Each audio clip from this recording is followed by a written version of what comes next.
तो चलिए आज हम लोग इंटरमीडिएट एग्जामिनेशन 2023 का जो एनुअल एग्जाम यानी मॉडल सेट आया है केमिस्ट्री का, वो हम लोग चलिए इसका सोल्यूशन देखते हैं बहुत ही कम समय में, बहुत ही सरल भाषा में। ये सब आप लोग पढ़ लीजिएगा। 70 मार्क्स का होता है, 3 आवर 15 मिनट का ये होता है। इंस्ट्रक्शन आप लोग देख लीजिएगा। तो हम लोग सीधा क्वेश्चन से चालू करते हैं बिना बकवास किए हुए। तो यहाँ पर फर्स्ट क्वेश्चन से हैं, फर्स्ट क्वेश्चन है यहाँ पर। कहता है कि which of the following is example of crystalline solid. तो कहता है कि इसमें से कौन सा क्रिस्टलाइन सॉलिड का एग्जाम्पल है। तो इसका आंसर हो जाएगा आपका डी। ये जो आइस होता है ये क्रिस्टलाइन सॉलिड होता है। चलिए दूसरा क्वेश्चन से देखते हैं। दूसरा क्वेश्चन से कहता है द नंबर, कहता है कि द फलक मतलब the number of atom FCC unit cell. कहता है कि एफसीसी यूनिट सेल में जेड का वैल्यू कितना होता है। तो एफसीसी यूनिट सेल में जेड का वैल्यू 4 होता है, क्योंकि एफसीसी में जो होता है एटम जो है आपको फेस और क्या होता है आपको फेस सिर्फ और कॉर्नर पर प्रेजेंट होता है। तो इसलिए इसका जेड का वैल्यू हो जाएगा 4। तो चलिए क्वेश्चन नंबर 3 है। कहता है कि NaCl क्रिस्टल का संरचना होता है यानी द स्ट्रक्चर ऑफ NaCl। तो NaCl का जो स्ट्रक्चर होता है ये FCC होता है। क्या होता है? FCC। इसका आंसर हो जाएगा बी। क्या हो जाएगा इसका आंसर? बी। 3 का बी हो जाएगा।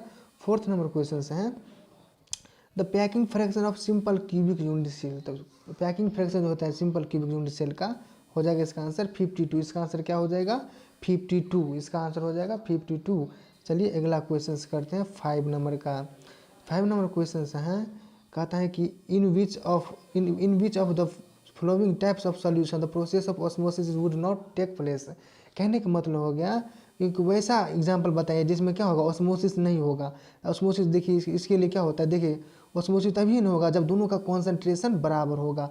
आप लोग पढ़े होंगे π1 बराबर π2, तो इन सब में दोनों का कॉन्सेंट्रेशन बराबर होता है। तो इसलिए आंसर हो जाएगा ए आइसोटोनिक सॉल्यूशन। क्या हो जाएगा? Isotonic solution.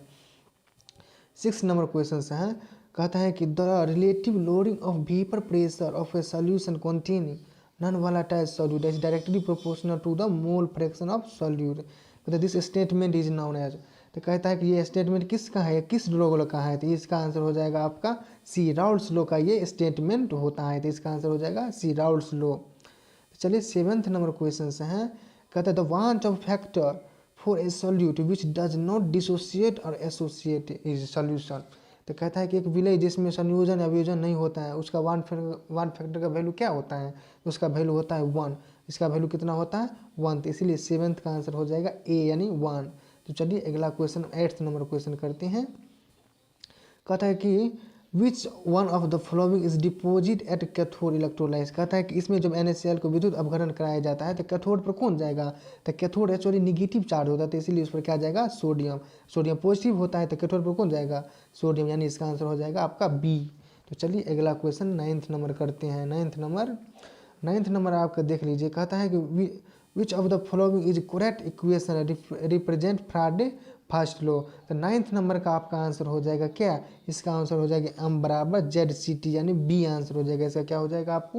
m बराबर ZCT यानी बी हो जाएगा इसका आंसर। 10 नंबर क्वेश्चन है, कहते हैं कि निम्नलिखित में से कौन अभिक्रिया एनोड पर संभव नहीं है। देखिए तो एनोड पर क्या होता है आप लोग जानते हैं, एनोड पर जो होता है आपका ऑक्सीडेशन नंबर होता है यानी +2, यानी ऐसे करके क्या होता है ऑक्सीडेशन नंबर बढ़ता है। तो इसमें देख लीजिए Cr2O7 में यहाँ पर कितना चार्ज है Cr2O7 2x, यानी इस पर ये भी नहीं होगा आपको, ये भी नहीं होगा, इनमें से कोई नहीं होता है। इसमें से क्या हो जाएगा? 10 का आंसर हो जाएगा डी, इनमें से कोई नहीं होगा। चलिए अगला क्वेश्चन नंबर 11th नंबर का है। कहता है कि which of the following electrolyte solution has the least specific conductance. Specific conductance किसका हो जाएगा? इसमें लिस्ट होगा। तो 11th नंबर का जो आंसर होता है यहाँ पर बी होता है। क्या हो जाएगा? बी। क्यों होता है? क्योंकि देखिए जिसका कंडक्टेंस ज़्यादा होगा यानी कंडक्टेंस यानी एन का वैल्यू जितना ज़्यादा होगा उसका उतना कंडक्टेंस कम होगा, स्पेसिफिक कंडक्टेंस कम होगा। तो इसलिए हो जाएगा आपका आंसर 11 नंबर का आंसर हो जाएगा आपका कितना? बी। इसलिए हो जाएगा आंसर बी। चलिए 12 नंबर क्वेश्चन करते हैं। तो बहुत आसान है, केमिकल काइनेटिक्स का। मतलब for a rate of reaction 2A से B गया है, the rate of reaction would represented with the flowing. कहने का मतलब इसमें से कहता है कौन सा रेट रिप्रेजेंटेड कर रहे हैं। तो इसका आंसर हो जाएगा आपको रिएक्टेंट के लिए हो जाएगा -1/2 dA/dt। तो इसका आंसर हो जाएगा आपका सी। क्या हो जाएगा? 12 नंबर का आंसर जो हो जाएगा आपका सी हो जाएगा। चलिए 30 नंबर क्वेश्चन करते हैं। कहता है कि the rate constant of A reaction depends upon the following कहता है कि रेट कांस्टेंट जो होता है ये किस चीज़ पर डिपेंड करता है, तो रेट कांस्टेंट जो होता है ये आपको किस पर डिपेंड करता है, वनली ऑफ टेम्परेचर, ये आप लोग पढ़े होंगे। यानी इसका आंसर हो जाएगा आपका ए, 13 नंबर का हो जाएगा आंसर ए। 14 नंबर जो होता है कहता है कि which of the following is not first order reaction, तो कहता है कि इसमें कौन फर्स्ट ऑर्डर का रिएक्शन नहीं है। ये क्वेश्चन थोड़ा गलत है, क्योंकि यहाँ पर जो फर्स्ट ऑर्डर ये भी होता है, ये भी होता है, और ये आपको ये दोनों क्या होता है, स्यूडो फर्स्ट ऑर्डर, यानी दोनों ये भी दोनों फर्स्ट ऑर्डर नहीं होता है, ये स्यूडो फर्स्ट ऑर्डर होता है। तो इसका आंसर हो जाएगा ये, चलिए अगर गलत है इसका ए बी हो जाएगा स्यूडो फर्स्ट ऑर्डर में। तो चलिए आप कहता है अगला क्वेश्चन, जल में H2 + Cl2 जब सूर्य प्रकाश के पोजिशन में करता है 2HCl बनता है, तो यह अभिक्रिया कौन सी होती हैं, तो इसलिए हमें 15 का आंसर हो जाएगा आपका डी, ये 0 ऑर्डर का रिएक्शन होता है। चलिए 16 नंबर क्वेश्चन करते हैं, 16 नंबर का क्वेश्चन करते हैं। The process of adsorption, adsorption जो होता है ये सरफेस फिनो होता है, क्या होता है, एडजॉर्प्शन सरफेस फिनो होता है, यानी आंसर हो जाएगा 16 नंबर का बी। चलिए अगला क्वेश्चन नंबर करते हैं मिल्क, यानी 17 नंबर कहता है कि मिल्क की कहते हैं दूध क्या है, तो दूध जो होता है आपको, ये दूध जो होता है आपको क्या होता है, फिर डिस्पर्स इन वाटर, जल में परिक्षेपित वसा, इसमें क्या होता है, जल में परिक्षेपित वसा होता है। 17 नंबर का सी आंसर हो जाएगा। चलिए 18 नंबर क्वेश्चन करते हैं। 18 नंबर क्वेश्चन करता है कि which of the following electrolysis is least effective in causing coagulation on ferric hydroxide, कहता है कि जब इसको हाइड्रोलाइसिस किया जाता है इसमें से कौन जो हो आपका क्या होगा, बहुत अधिक मात्रा में कौन लिस्ट इफेक्टिव दिखाएगा, इसमें जो लिस्ट इफेक्टिव दिखाता है आपको, इसका आंसर हो जाएगा 18 नंबर का ए आंसर, यानी K3 FeCN6, सबसे ज़्यादा होता है KBr का सबसे ज़्यादा और सबसे कम हो जाएगा ए का, यानी K3 FeCN6 का, यानी 18 नंबर का ए आंसर हो जाएगा। 19 नंबर क्वेश्चन से है आपको, कहते हैं कि किसी अभिक्रिया में उत्प्रेरक क्या करते हैं, तो किसी अभिक्रिया में जो होता है कैटालाइस्ट क्या करता है, तो कैटालाइस्ट जो होता है एक्टिवेशन एनर्जी के, इस प्रकार से जो अपने लोग पार्ट ड्रॉ करते थे, ये जो एक्टिवेशन एनर्जी होता है इसको क्या कर देता है, कम कर देता है, यानी इसको कम कर देता है एक्टिवेशन एनर्जी का, तो इसलिए इसका आंसर हो जाए आपका बी, यानी क्या हो जाएगा बी, इसका लोअर एक्टिवेशन एनर्जी। तो 19 नंबर का बी हो जाएगा। 20 नंबर क्वेश्चन से है, कहता है कि which of the following metal which obtain bye cyanide process, तो कहता है कि इसमें से साइनाइड प्रोसेस से किसको बनाया जाता है, तो इसका आंसर हो जाएगा सिल्वर, इसका क्या हो जाएगा, सिल्वर को बनाया जाता है साइनाइड प्रोसेस से, इसीलिए इसका आंसर हो जाएगा सी। चलिए 21 नंबर क्वेश्चन से देखते हैं। 21 नंबर क्वेश्चन है, बाय द कहते हैं कि by which of the following iron oxide is reduce by blast furnace, कहता है कि अभिधनवन भट्टी में लो ऑक्साइड का अपकरण होता है, तो इसका आंसर हो जाएगा 21 का सी, यानी कार्बन मोनोऑक्साइड का होता है। चलिए 22 नंबर क्वेश्चन देखते हैं। 22 नंबर का क्वेश्चन है, कहता है कि the process of refining of an impure metal based on electrolysis is called, कहता है कि ये कहता है जो रिफाइनिंग जो हम करते हैं वैद्युत अपघटन पर आधारित किसी अशुद्ध धातु को शोधन किस प्रक्रिया द्वारा किया जाता है, वो प्रक्रिया क्या कहलाती है, तो ये प्रक्रिया जो होता है आपको इलेक्ट्रो रिफाइनिंग कहलाता है, यानी विद्युत शोधन कहलाता है। इसका आंसर हो जाएगा 22 का ए। चलिए 23 नंबर क्वेश्चन से है, कहता है कि which of the following copper metal is extracted, तो कॉपर मेटल जो होता है ये कहता है कि निम्नलिखित में से किस तांबु धातु का निष्कर्षण होता है, इसका आंसर हो जाएगा सी, CuFeS2, तो इसका 23 का हो जाएगा सी आंसर। 24 है, कहते विच of the following does not form hydrogen bond, तो हाइड्रोजन बॉन्ड इसमें से कौन नहीं बनाएगा, सी, क्योंकि ये जो होता है FON होना चाहिए, FON में से 3 होना चाहिए, इसके साथ हाइड्रोजन होना चाहिए, लेकिन इसमें से कोई नहीं है, तो इसलिए आंसर हो जाएगा सी।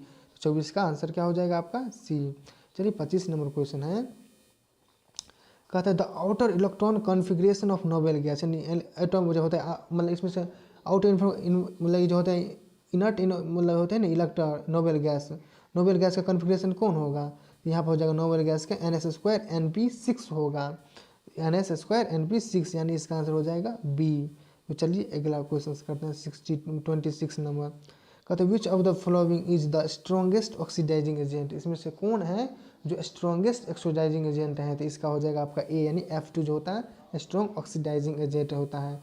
27 नंबर क्वेश्चन है, कहता है कि सल्फर की ऑक्सीकरण संख्या कहता है कि सल्फर की S8 की ऑक्सीडेशन संख्या कितनी होती है, तो S8 जो होता है एक कंबाइन स्टेट में होता है, जिसके कारण इसका जो होता है ऑक्सीडेशन नंबर 0 होता है, यानी इसका आंसर हो जाएगा डी, 27 का डी। 28 नंबर क्वेश्चन देख लीजिए यहाँ पर, 28 का आंसर है, transition element in the flowing copper, कहते हैं कि इसमें से बताइए ट्रांजिशन एलिमेंट कौन है, तो इसमें ट्रांजिशन एलिमेंट कॉपर और Fe होता है, क्योंकि सोडियम फर्स्ट से आता है, ये तो नहीं होता है, ये इसलिए आंसर हो जाएगा इसका डी। 28 का क्या हो जाएगा डी। 29 नंबर देख लीजिए, विच of the following is ion is diamagnetic, diamagnetic इसमें से कौन होता है, तो इसका आंसर हो जाएगा आपका डायामैग्नेटिक जो होता है इसमें से आपको हो जाएगा इसका आंसर सी, स्केडियम 3+। जब निकालेगा तो ये हो जाएगा स्केडियम 3+ क्या हो जाता है आपको, ये डायामैग्नेटिक होता है। ये 30 नंबर क्वेश्चन है, कहता है कि the electro configuration of Z3 मतलब Z23 का, इसका जो इलेक्ट्रॉनिक कॉन्फ़िगरेशन निकालेगा तो इसका आंसर हो जाएगा बी, तो इसलिए 30 का आंसर हो जाएगा बी। चलिए 31 नंबर क्वेश्चन देखते हैं, कहते हैं which of the following is lanthanide element, ये जो एथिलेथेनाइन एलिमेंट है इसमें से कौन कौन है, इसमें से सभी हैं क्या लेथेनाइन, यानी इसका आंसर हो जाएगा डी। 31 का हो जाएगा डी, यानी सभी हो जाएगा। यहाँ पर देख लीजिए KMnO4 में मतलब मैग्नीज का ऑक्सीकरण संख्या कितना है, ऑक्सीडेशन नंबर मैग्नीज का कितना है, तो 32 का जो हो जाएगा आपका, इसका आंसर हो जाएगा +7, इसका आंसर हो जाएगा C 32 का। यहाँ पर देख लीजिए, कहता है द हाइब्रिडाइजेशन इन NiCO4, तो NiCO4 का जो हाइब्रिडाइजेशन होता है ये sp3 होता है, ये कोऑर्डिनेशन में आप लोग पढ़े होंगे, सॉरी इसका आंसर हो जाएगा C 33 का आंसर हो जाएगा C। यहाँ पर देख लीजिए द कहता है कि यहाँ पर द कोऑर्डिनेशन नंबर कहता है 34 में the coordination number of chromium, तो क्रोमियम का जो कोऑर्डिनेशन नंबर हो जाएगा इसमें हो जाएगा आपका ए, यानी 3 होता है कोऑर्डिनेशन नंबर क्रोमियम का +3। चलिए आई होप कि आप लोग समझे होंगे। 35 नंबर क्वेश्चन देख लीजिए, कहता है ये दोनों कंपाउंड दिया गया है और कहता है कि रिलेटेड इच अदर, तो कहते हैं बताइए इसमें से कौन आइसोमर्म है, तो इन दोनों में से जो होता है ये आपको 35 का जो आंसर होता है ये आयोनाइजेशन आइसोमर्म है, क्योंकि देखिए इसमें भी मोलिकुलर फार्मूला सेम है, इसमें भी फार्मूला सेम है, बट ये Br को क्या किया इसे बाहर कर दिया गया और SO4 के इसमें अंदर कर दिया गया, इसलिए इसका आंसर हो जाएगा ए आयोनाइजेशन आइसोमर्म। 35 का हो जाएगा आपका आंसर क्या ए, आंसर हो जाएगा 35 का ए। चलिए 36 का आंसर देख लीजिए, क्लोरोफॉर्म इज क्या है, क्लोरोफॉर्म क्या है, तो क्लोरोफॉर्म जो होता है ये आपको एक प्राइमरी हेलाइड होता है, तो क्लोरोफॉर्म जो होता है आपको एक प्राइमरी हेलाइड होता है। आई होप कि आप लोग समझे होंगे। तो चलिए 37 नंबर देख लेते हैं। 37 नंबर कहता है कि ethyl bromide on react with sodium metal in dry ether, ethyl bromide हो गया ET और Br जो है आपको रिएक्ट करेगा Na और ड्राई ईथर के प्रेजेंट में, तो इथाइल है तो ये हो जाएगा आपका ब्यूटेन, इसका आंसर हो जाएगा आपका क्या, सॉरी एक मिनट, इसका आंसर हो जाएगा आपका बी, यानी 37 का आंसर हो जाएगा बी, यानी ब्यूटेन बनेगा। ये वुर्ज रिएक्शन में आप लोग पढ़े होंगे। चलिए 38 क्वेश्चन है, निम्नलिखित में से कौन एलिल हैलाइड है, तो which is allyl halide, allyl halide किसे कहता है, तो डबल बॉन्ड के बगल वाले कार्बन पर क्लोरीन रहना चाहिए, तो इसी को ही एलाइल हैलाइड कहा जाता है, तो इसलिए आंसर हो जाएगा सी, इसका आंसर क्या हो जाएगा सी। एलाइल हैलाइड क्या होता है, डबल बॉन्ड के बगल वाले कार्बन पर क्लोरीन है, इसलिए हो जाएगा एलाइल हैलाइड। चलिए आपको 38 का आंसर हो जाएगा सी। और चलिए और 39 का क्वेश्चन करते हैं। 39 जो है कहता है कि फॉर द कहते कि अभिक्रिया दिया गया है और बताइए इसमें से क्या एसिडिक ऑर्डर बताइए, इसका एसिडिक ऑर्डर हो जाएगा बी, क्या हो जाएगा इसका आंसर बी, क्योंकि जितना बड़ा साइज रहेगा उतना बड़ा क्या होगा तुरंत इजीली H+ दे देगा, बड़ा साइज रहेगा तो उतना H+ तुरंत निकालना, बॉन्ड बड़ा रहने के चलते वो जल्दी से निकल जाता है, इसीलिए ऑर्डर हो जाएगा बी 39 का। चलिए आप 40 नंबर क्वेश्चन करते हैं। 40 नंबर क्वेश्चन हैं, कहते हैं which when ethyl chloride is heated with AgCN the main product, जब कहता है कि इथाइल क्लोराइड को जब हीटेड किया जाता है AgCN के साथ तब क्या बनता है, तो यहाँ पर जो होता है तब इथाइल आइसोसाइनाइड बनता है, क्या बनता है इथाइल आइसोसाइनाइड, AgCN लिया इसीलिए आइसोसाइनाइड हो गया, और KCN लेता तो साइनाइड होता, इसलिए यहाँ पर ध्यान दीजिएगा थोड़ा, इसका आंसर हो जाएगा 40 नंबर का बी। 41 नंबर क्वेश्चन है, विच of the flowing has highest dipole moment, ये जब डाइपोल मोमेंट आप लोग निकालिएगा इसमें हाईएस्ट डाइपोल मोमेंट जो होता है CH2Cl2 का हाईएस्ट डाइपोल मोमेंट आता है, यानी इसका आंसर हो जाएगा आपका बी। चलिए 42 क्वेश्चन नंबर देखते हैं। 42 नंबर का क्वेश्चन है, the hybridization of central metal of oxygen, oxygen का जो होता है आपका इसका हाइब्रिडाइजेशन क्या हो जाएगा, तो ऑक्सीजन का हाइब्रिडाइजेशन हो जाएगा आपका sp3, क्यों, ऑक्सीजन जो होता है आपको इस प्रकार से रहता है और यहाँ पर कोई बॉन्ड यहाँ पर जुटेगा, यहाँ पर कोई बॉन्ड जुटेगा, एक मिनट सॉरी एक मिनट, हाँ यहाँ पर देख लीजिए, सॉरी थोड़ा गड़बड़ा गया था। ऑक्सीजन जो होता है यहाँ पर 2 बॉन्ड बनाता है, यहाँ पर एक क्या होता है, लोन पेयर 2 होता है, यानी 1 और 2 हाइब्रिडेशन निकालने के bond pair plus lone pair, 2 bond और 2 लोन पेयर, यानी इसका हाइब्रिडेशन क्या हो जाएगा आपको sp3। तो चलिए अगला नंबर क्वेश्चन करते हैं 33 कहता है जब formaldehyde react with CH3 MgBr then product, कहता है कि जब इससे रिएक्शन किया जाता है फॉर्मल्डिहाइड होता है HCHO को जब CH3 MgBr से रिएक्शन कराते हैं तो ये जो आपको है ये फर्स्ट बनता है, यानी C2H5OH बनता है। कहता है इसका IUPAC नेम, तो IUPAC नेम देख लीजिए यहाँ पर 1, इसको 1 दीजिएगा, इसको 2, ऊपर का वाला को 3 दीजिएगा, तो यह हो जाएगा आपको क्या हो जाएगा, यहाँ पे इसको लिख सकते हैं 2 प्रोपेनॉल क्या हो जाएगा 2 प्रोपेनॉल, या यहाँ पर लिख सकते हैं 2 क्या लिख सकते हैं प्रोपेनल, तो यानी 2 प्रोपेनल इसका आंसर हो जाएगा, यानी इसका आंसर हो जाएगा आपका बी, 44 नंबर का बी आंसर हो जाएगा। चलिए 45 नंबर कहते हैं the first compound obtain on oxidation primary alcohol, तो कहता है कि प्राइमरी एल्कोहल को जब ऑक्सीकरण करते हैं तो क्या बनता है, तो प्राइमरी एल्कोहल को जब ऑक्सीकरण करते हैं तो एल्डिहाइड बनते हैं, क्या बनता है प्राइमरी एल्कोहल, यानी CH3 जो है और OH है, इसका ऑक्सीडेशन कराइएगा तो एल्डिहाइड बनता है, यानी इसका आंसर हो जाएगा डी। 45 नंबर का आंसर क्या हो जाएगा डी। चलिए 46 नंबर क्वेश्चन करते हैं। 46 नंबर क्वेश्चन हैं यहाँ पर निम्नलिखित में से कौन लुकास अभिकर्मक है, तो यहाँ पर कौन है लुकास रिएजेंट कौन है, तो लुकास रिएजेंट जो होता है anhydrous ZnCl2 and concentration HCl हो जाए लुकास टेस्ट होता है, इसका आंसर हो जाएगा आपका ए, यानी 46 नंबर का आंसर ए। 47 नंबर क्वेश्चन हैं कहता है कि रेक्टिफायर स्पिरिट कॉन्टेंट, तो कभी कभी परिशोधित स्पिरिट में रहता है, तो परिशोधित स्पिरिट में जो इथाइल अल्कोहल कितना मात्रा में रहता है, तो इसमें होता है आपको 95.5% इथाइल अल्कोहल पाया जाता है रेक्टिफायर में। तो चलिए अगला नंबर क्वेश्चन करते हैं 48 नंबर कहता है कि इसमें से general formula of aldehyde ketone, general formula जो एल्डिहाइड और कीटोन का जो होता है CnH2nO होता है, ये दोनों का फार्मूला सेम होता है जनरल फार्मूला। चलिए 49 नंबर क्वेश्चन करते हैं। 49 नंबर क्वेश्चन है विच of the flowing gives Cannizzaro reaction, Cannizzaro reaction में से कौन देगा, तो इसमें से जो हो जाएगा सी, ये फार्मूला ये जो होता है HCOOH ये आपको क्या देता है केनिजारो रिएक्शन। आई होप कि आप लोग याद कर लीजिएगा इसको, तब 49 का आंसर हो जाएगा सी। तो चलिए 1 मिनट 50 नंबर का क्वेश्चन करते हैं।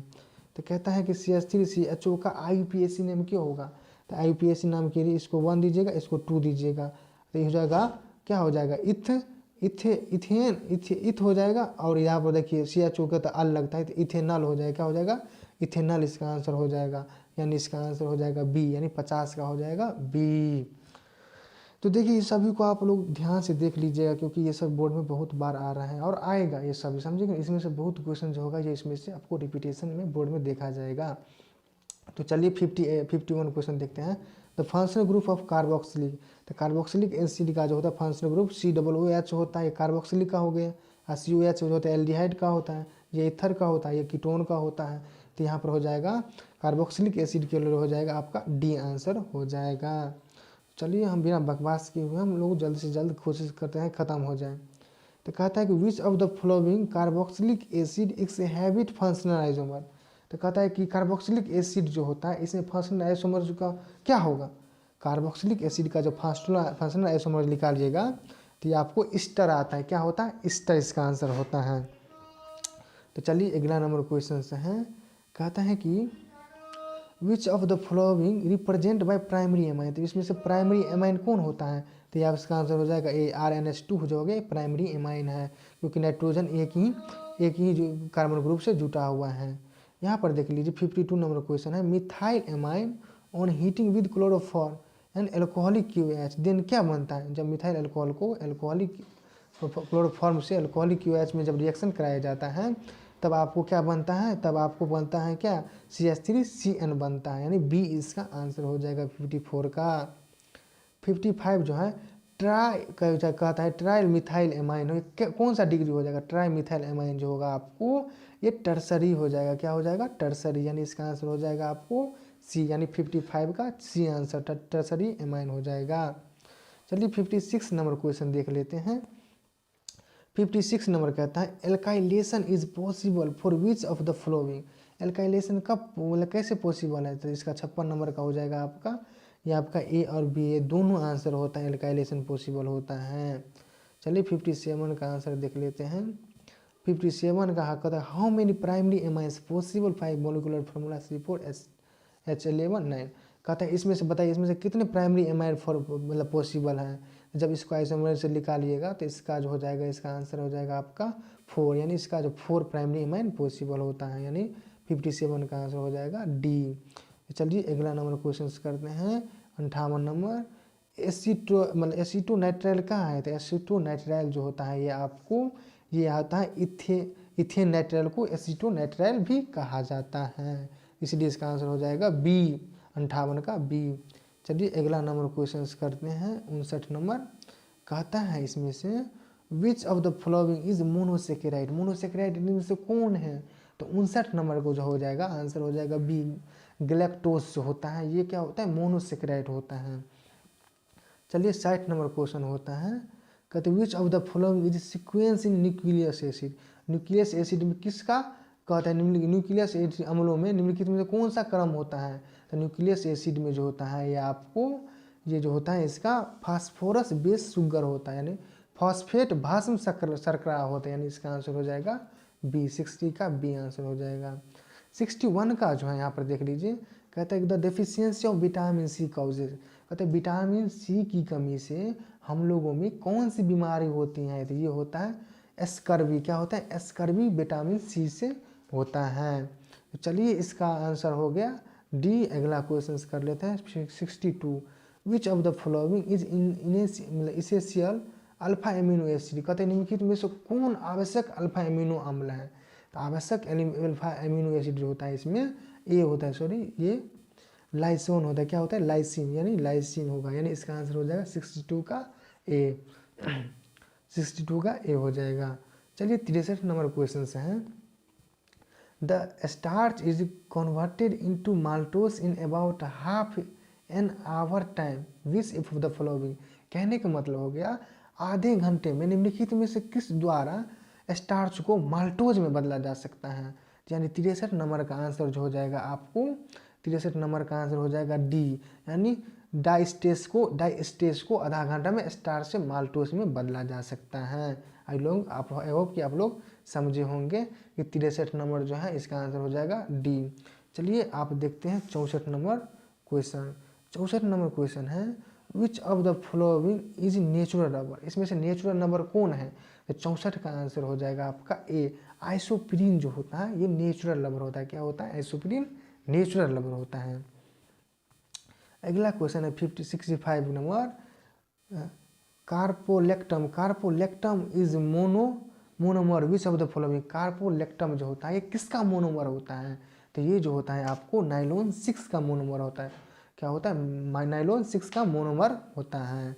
चलिए 66 नंबर क्वेश्चन है, कहता है कि Dacron is example of which of the following, कहते हैं डेक्रोन इसमें से किसका एग्जाम्पल है, तो ये जो डेक्रोन होता है ये आपको पॉलिएस्टर का एग्जाम्पल होता है, किसका पॉलिएस्टर, यानी इसका आंसर हो जाएगा डी, 66 का डी।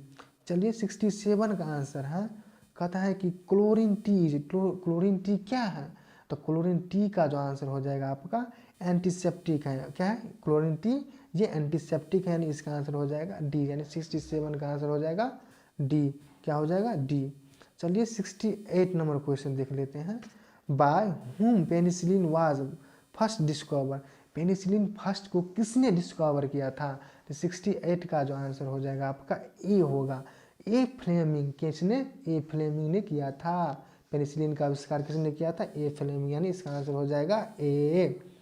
चलिए 69 नंबर क्वेश्चन देखते हैं, कहता है कि फिनोल यानी phenol is used which of the following, phenol को किस में उपयोग किया जाता है, तो फिनोल को जो है आप लोग क्या कहते हैं मतलब एज डिस्टिफिकेंट के रूप में किया जाता है, डिसइनफेक्टेंट के रूप में किया जाता है, यानी 59 नंबर का सी आंसर हो जाएगा। आई होप कि आप लोग समझे होंगे। 70 नंबर क्वेश्चन करते हैं, मॉर्फिन क्या है, मॉर्फिन इज एन, तो मॉर्फिन जो होता है ये आपको एनाल्जेसिक है, यानी एनाल्जेसिक होता है, इसका आंसर हो जाएगा आपका बी, एनाल्जेसिक होता है। तो आई होप देखिए पूरा 70 मिनट के मतलब 70 क्वेश्चन हम 25 मिनट में 26 मिनट में कर लिए हैं। तो चलिए यहाँ पर आप लोग देख लीजिएगा यूनिट सेल क्या होता है। तो ये सब देखिए बहुत आसान तो नहीं है, लेकिन नॉर्मल क्वेश्चन है। आप लोग प्रयास करिएगा। हाँ, एक आरएनए से क्वेश्चन है, आरएनए क्वेश्चन ये आप लोग पूरा प्रूव कर लीजिए, क्योंकि ये आने का बहुत चांसेस हैं। और यहाँ पर डिफरेंस एडजॉर्प्शन और यहाँ पर दोनों कर लीजिएगा ये दोनों। चलिए आप देख लीजिएगा ये सब पूरा क्वेश्चन सोल्यूशन। इलेक्ट्रॉनिक देखिए, इलेक्ट्रॉनिक कॉन्फ़िगरेशन भी पूछ लिया है, ये भी बहुत इंपॉर्टेंट क्वेश्चन है। तो ये आप लोग देख लीजिएगा, बहुत ही सरल होगा ये बोर्ड में आप लोगों के। कॉन्फ़िगरेशन आप लोग देख लीजिएगा ये सब। रोजन-मून रिएक्शन थोड़ा टफ भी पार्ट है, रोजन-मून रिएक्शन ये सब। तो आप लोग धीरे पूरा देख लीजिएगा। आई होप यहाँ पर आने के लिए बहुत बहुत धन्यवाद। मेरे चैनल को सब्सक्राइब जरूर करिए।